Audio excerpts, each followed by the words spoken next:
the course of the 2019 Overwatch League season, we've seen increasing displays of intensive emotions from our players. One such display occurred this past Friday, when at the end of the Boston Uprising versus the Houston Outlaws, main tank of Boston Uprising Fusions found his emotions overwhelming. Now, lafon, what's your take on something like this? I think it's fair. Fusions has every right to be frustrated. Boston, they're not in a great spot right now.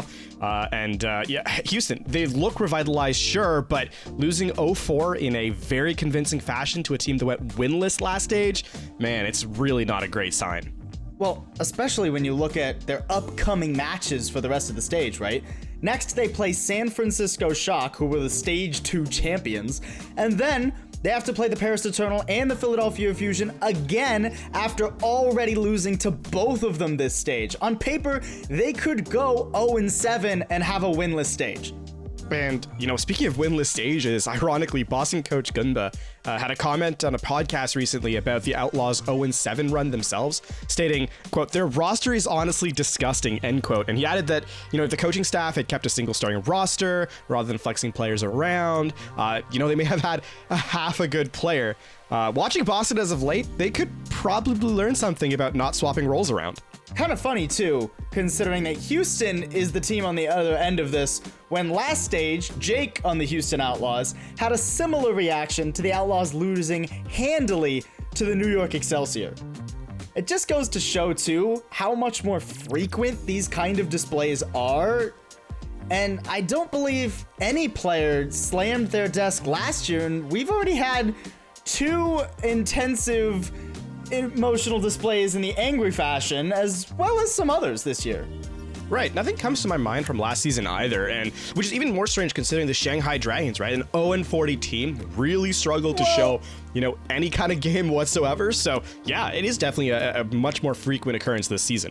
Well, I mean, with the Dragons last year, supposedly after a certain point, the players just felt pretty relaxed about it because there was literally no lower to fall. But when you look at Houston, when you look at Boston, Houston having one of the largest followings of any Overwatch League team, and Boston, who started this season off with the stage playoff appearance, it's pretty clear that this is not the place either of these teams wanted to be in. Right, that's another point too, though. These players are so competitive. They really want to win. And I mean, these displays of, extreme emotion, it's just another outlet for extreme frustration that happens. And they want to be the best. They want to be at the top. They want to be that number one, team. Well, and honestly, good. If you're gonna play at the highest level of something, you should be passionate about it. You have to be. You gotta have that drive. You gotta have the hunger, if you will, to win. And it should kind of sting if you don't.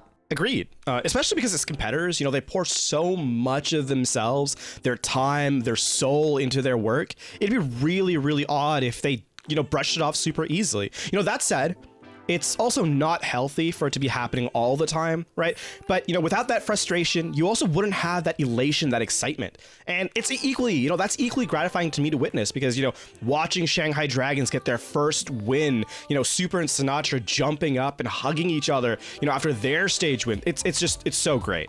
Well, and circling back to the whole healthy point just now, it is worth noting, right, that there is the difference between that guy who goes into ranked and rages every single loss, blames everybody else on his team, and then quits, leaving you stranded in a 5v6, and a professional player after a devastating string of losses, taking it in a rough manner, right? And one of the key differences is how they process, how they rebound from a scenario like this.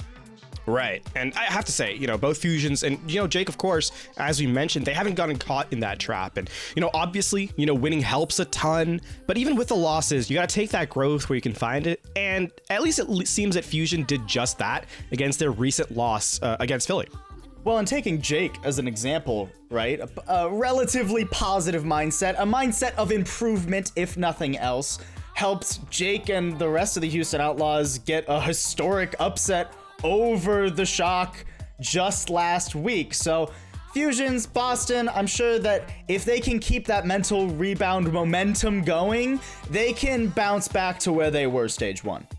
And, the emotion of the fans, right, mirrors the players. So, yeah, it absolutely sucks seeing your favorite player hurting on stage, but it also shows that they haven't given up themselves. And, sometimes as a fan, That's all you've got. Thank you so much for watching. If you like this video, there's a button for that down below, and if not, leave us a comment. We're always looking to improve, but either way, make sure you subscribe to Elohel Esports for more Overwatch content.